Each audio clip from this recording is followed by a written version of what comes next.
Capítulo 13. A aliança entre o Pai e o Filho. Neste capítulo, mostrarei mais provas de que a nova aliança foi feita entre Deus Pai e seu Filho Jesus Cristo. A primeira evidência dessa aliança é que nem um só escritor do Novo Testamento fala sobre os cristãos entrando diretamente numa nova aliança com Deus. Quando Deus fez uma aliança com o povo de Israel, eles sabiam exatamente o que estava acontecendo. Houve uma cerimônia. A aspersão do sangue, os termos da aliança foram definidos claramente e eles responderam afirmativamente àquela aliança. Mas em lugar algum do Novo Testamento, vemos uma cerimônia ou ato assim ligado à nova aliança. A primeira menção à nova aliança no Novo Testamento é quando Jesus a anuncia durante a última ceia, pouco antes da crucificação. Naquela noite não houve cerimônia, derramamento de sangue nem resposta exigida dos discípulos. Foi simplesmente um anúncio do que estava para acontecer. Se Deus tivesse feito uma nova aliança diretamente conosco, os cristãos, como em toda aliança, teria que haver uma cerimônia ou um ato e uma resposta. Em algum ponto, um cristão teria que ter participado disso, representando todos os cristãos que fazem parte da nova aliança. Mas isso nunca aconteceu. Portanto, acredito que Deus nunca fez uma nova aliança diretamente conosco, e sim com seu Filho Jesus, e somos incluídos nela pela fé. Talvez isso pareça insignificante para você, mas é muito importante, porque a aliança define a maneira como Deus se relaciona conosco e como nós nos relacionamos com Ele. Como ela foi feita com Jesus e somos incluídos nela pela fé, tudo o que temos que fazer é crer que estamos em Cristo e todos os benefícios da aliança nos pertencem. Mais à frente explicarei esse aspecto com mais detalhes. A próxima evidência está em Apocalipse. Apocalipse 11:19 diz: Nesse momento se abriu o santuário de Deus nos céus e ali foi observada a Arca da Aliança. Houve relâmpagos, vozes, trovões, um grande terremoto e um forte temporal de granizo. Aqui vemos que a Arca da Aliança é conhecida no céu. Se a nova aliança fosse diretamente entre nós, isto é, a Igreja e Deus, então Ele teria nos dado uma arca dessa nova aliança. Mas como ela foi feita entre Deus e Jesus, a Arca da Aliança agora está no céu. A carta aos Hebreus descreve claramente a cerimônia no céu. Hebreus 9, 11 e 12. Quando Cristo chegou como sumo sacerdote dos benefícios que estavam por vir, ele mesmo adentrou o maior e mais perfeito tabernáculo, não construído por mãos humanas, isto é, não pertencente a esta criação. Não por intermédio de sangue de bodes e novilhos, porém mediante seu próprio sangue. Ele entrou no Santo dos Santos de uma vez por todas, conquistando a eterna redenção. O autor está falando da ratificação da nova aliança que nosso sumo sacerdote Jesus Cristo fez. Fala sobre um tabernáculo mais perfeito, que não foi feito por mãos e não é desta criação. O próprio Jesus, após sua morte na cruz, entrou no céu com seu sangue perfeito e selou a nova aliança entre ele e Deus. A terceira prova está na oração sacerdotal citada em João 17:10. Tudo o que tenho é teu e tudo o que tens é meu, e neles eu sou glorificado. Devemos nos lembrar de que Jesus vivia na cultura hebraica, que compreendia as alianças. A maneira como ele se dirigiu ao seu pai não foi como numa conversa normal entre pai e filho.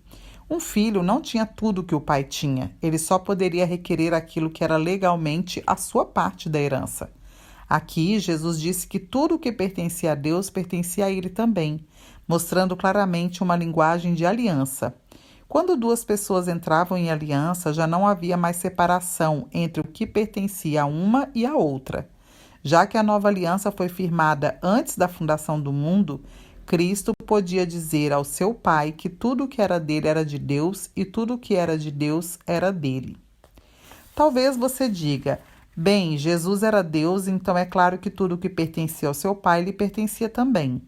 Mas espere um minuto, querido amigo. Jesus fez essa oração enquanto vivia na terra como homem e não tinha acesso à sua divindade. Veja o que está escrito em Filipenses 2:7. Mas, pelo contrário, esvaziou-se a si mesmo, assumindo plenamente a forma de servo, e tornando-se semelhante aos seres humanos.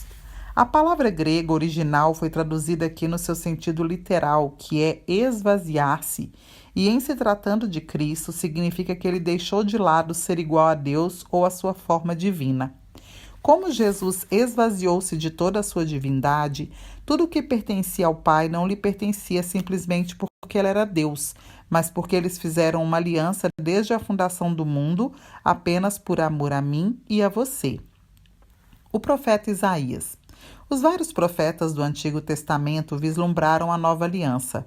Vimos anteriormente que no caminho de Emaús, Jesus usou Moisés e os profetas para ensinar sobre si mesmo e a nova aliança. Nenhum dos profetas teve uma relação mais clara do que a que Isaías recebeu a respeito desse assunto. A maioria dos cristãos conhece e aprecia o capítulo 53 do livro de Isaías, e inúmeras pessoas, como o eunuco etíope mencionado em Atos 8, encontraram Cristo através dessa passagem e entraram na nova aliança. Bilhões de pessoas se levantaram do seu leito de morte ou enfermidade, declarando um dos versículos desse capítulo que diz: mas de fato ele foi transpassado por causa das nossas próprias culpas e transgressões, foi esmagado por conta das nossas iniquidades, o castigo que nos propiciou a paz caiu todo sobre ele, e mediante suas feridas fomos curados. Isaías 53, 5. Infelizmente, não entendemos bem várias passagens na Bíblia simplesmente por causa das divisões dos capítulos e versículos. Não foi Deus ou os escritores que as colocaram, mas os homens que traduziram os originais para que pudéssemos ter pontos de referência e conseguíssemos encontrar as coisas com mais facilidade. Porém, muitas vezes, essas divisões foram colocadas em lugares em que elas não deveriam existir, dificultando a compreensão de todo o contexto. Portanto, de acordo com uma das maiores regras de interpretação da Bíblia, devemos olhar para tudo nas Escrituras dentro do contexto adequado. Sem dúvida, é bem evidente que o capítulo 53 de Isaías fala sobre a morte e a crucificação de Jesus. Ele descreve uma imagem muito clara e detalhada do que aconteceria e, de fato, aconteceu na cruz. Também não há dúvida de que, através do que aconteceu na cruz, recebemos a nova aliança. No contexto dessa revelação profética da crucificação, a nova aliança também é mencionada. Vejamos o que está escrito em Isaías 54, que fala sobre duas alianças, a aliança com Noé e a nova aliança. Isaías 54, 9 e 10 diz: porque isso será para mim como as águas de Noé, pois jurei que as águas de Noé não passariam mais sobre a terra. Assim jurei que não mirarei mais contra ti, nem te repreenderei, porque os montes se retirarão e os outeiros serão abalados. Porém, a minha benignidade não se apartará de ti, e a aliança da minha paz não mudará, diz o Senhor que se compadece de ti. Com quem Deus está virado em Isaías 53? Qual era o contexto dessa afirmação? A resposta é óbvia: com seu filho Jesus. Na cruz, Jesus se tornou pecado por nós, por isso ele teve que enfrentar a ira de Deus por nós. Aqui vemos a bela linguagem de aliança quando Deus diz: assim jurei que não mirarei mais contra ti. Deus está dizendo que por toda a eternidade essa aliança de paz jamais será retirada. Voltando um pouco no capítulo 54, lemos que Deus escondeu sua face por um momento. Isaías 54, 7 e 8 diz: por um breve momento te deixei, mas com grandes misericórdias te recolherei. Com um pouco de ira escondi a minha face de ti por um momento, mas com benignidade eterna me compadecerei de ti, diz o Senhor, o teu Redentor.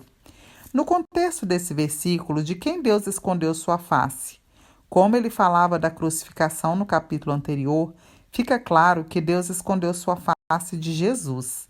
Deus também disse a Jesus que depois daquele breve momento de sofrimento e rejeição, haveria uma aliança eterna entre os dois, o que significa que a nova aliança é entre Deus e Jesus. Logo lhe mostrarei em um dos capítulos à frente que isso é de suma importância para que você tenha uma vida de vitória. Em Isaías 53, vemos uma descrição detalhada não só do sofrimento de Jesus, mas também do momento em que ele experimentou a ira de Deus. No versículo 10, lemos que Deus fez com que Jesus sofresse. e que agradou ao Senhor moê-lo. Contudo, analisando o capítulo seguinte dentro deste contexto, vemos que quando Jesus estava enfrentando a ira de Deus, o próprio Deus jurou que por causa da sua aliança de paz, jamais ficaria irado com Jesus novamente, nem o repreenderia. Comparando essa passagem de Isaías 54:9, na qual ele fala sobre a aliança de paz com Hebreus 7, 20 e 22, vemos que Deus usou o mesmo termo nas duas. Hebreus 7, 20 e 22 diz: Aqueles sem juramento foram feitos sacerdotes, mas este com juramento por aquele que lhe disse: Jurou o Senhor e não se arrependerá. Tu és sacerdote eternamente, segundo a ordem de Melquisedeque, de tanto melhor aliança Jesus foi feito fiador. Aqui Deus diz que ele jurou que Jesus é o sacerdote eterno e a garantia da aliança superior, que é a nova aliança. Em Isaías 54, Deus também jurou que não haveria mais ira e que a aliança de paz duraria para sempre. Vemos nesses 2 capítulos de Isaías que a aliança foi feita entre Deus e seu Filho, que entraram nessa aliança eterna a fim de redimir a humanidade. Os termos da aliança foram claramente definidos. O Filho pagaria o preço do sofrimento, entregando sua vida por nós. O Pai aceitaria o sacrifício, sua ira seria aplacada e ele recompensaria Jesus com a salvação da humanidade e nos dando a ele como sua linda noiva. Leia os versículos a seguir e você verá a nova aliança entre Jesus e Deus. Isaías 53, 3, 5 diz: Era desprezado e o mais rejeitado entre os homens, homem de dores e experimentado nos trabalhos, e como um de quem os homens escondiam o rosto, era desprezado, e não fizemos dele caso algum. Verdadeiramente ele tomou sobre si as nossas enfermidades e as nossas dores levou sobre si. E nós o reputávamos por aflito, ferido de Deus e oprimido. Mas ele foi ferido por causa das nossas transgressões e moído por causa das nossas iniquidades. O castigo que nos traz a paz estava sobre ele, e pelas suas pisaduras fomos sarados. Ele verá o fruto do trabalho da sua alma e ficará satisfeito. Com seu conhecimento, o meu servo justo justificará a muitos, porque as iniquidades deles levará sobre si. Por isso lhe darei a parte de muitos, e com os poderosos repartirá ele o despojo. Porquanto derramou a sua alma na morte e foi contado com os transgressores. Mas ele levou sobre si o pecado de muitos e intercedeu pelos transgressores. Isaías 53, 11 e 12. Jesus jamais foi morto na cruz. Ele voluntariamente entregou sua vida e entrou nessa aliança com seu Pai. Esse foi o plano de um Deus incrivelmente amoroso que ficou oculto por eras e foi revelado pelo Espírito Santo. Por favor, não limite o propósito da morte de Jesus na cruz apenas ao perdão dos pecados e à cura do seu corpo. Lembre-se sempre de que ela foi o selo de uma aliança eterna entre Deus e Jesus Cristo. Um último argumento. Alguns argumentam que o profeta Jeremias diz que a nova aliança é entre Deus e Israel, porém os escritores do Novo Testamento entenderam que Jesus era o novo Israel. Eu lhe mostrarei 3 versículos que provarão que no Novo Testamento Israel simboliza Jesus. O primeiro está em Êxodo 4, 22 e 23a, que diz: Então dirás a Faraó, assim diz o Senhor, Israel é meu filho, meu primogênito, e eu te tenho dito, deixa ir o meu filho para que me sirva. Se eu lhe perguntasse quem Deus está chamando de filho aqui, você diria seguramente Israel. A resposta está certa. Deus chamou Israel para sair do Egito e disse a Faraó que ele tinha de deixá-lo ir, e Deus chamou Israel de seu filho. O segundo versículo está no livro do profeta Oséias. Quando Israel era menino, eu o amei, e do Egito chamei a meu filho. Oséias 11:1. Agora vamos fazer o mesmo novamente. Minha pergunta é: de quem Deus está falando aqui através da boca do profeta Oséias? Sem dúvida, sua resposta seria novamente Israel. Desta vez eu lhe perguntaria: você tem certeza de que Deus está falando sobre Israel? Parece exatamente a mesma citação do que aconteceu em Êxodo 4, em que ele estava falando sobre Israel. Deus chamou Israel de seu filho e o chamou para sair do Egito. Vamos juntá-los a um terceiro versículo que está no Evangelho de Mateus 2, 14 e 15. José se levantou, tomou o menino e sua mãe durante a noite e partiu para o Egito. E esteve lá até a morte de Herodes. E assim se cumpriu o que o Senhor tinha dito através do profeta: do Egito chamei o meu filho. O que Mateus quis dizer aos citar Oséias e dizer que Jesus cumpriu essa palavra? Ele disse claramente: do Egito chamei o meu filho. Mas Oséias acrescenta que Israel era o filho. Aqui vemos as peças se encaixando de novo e o mistério sendo revelado. Eles entendiam que Jesus era Israel, e este é meu argumento final de que a nova aliança, que Jeremias disse que foi feita entre Deus e Israel, foi feita entre Jesus e Deus, já que Jesus representa Israel.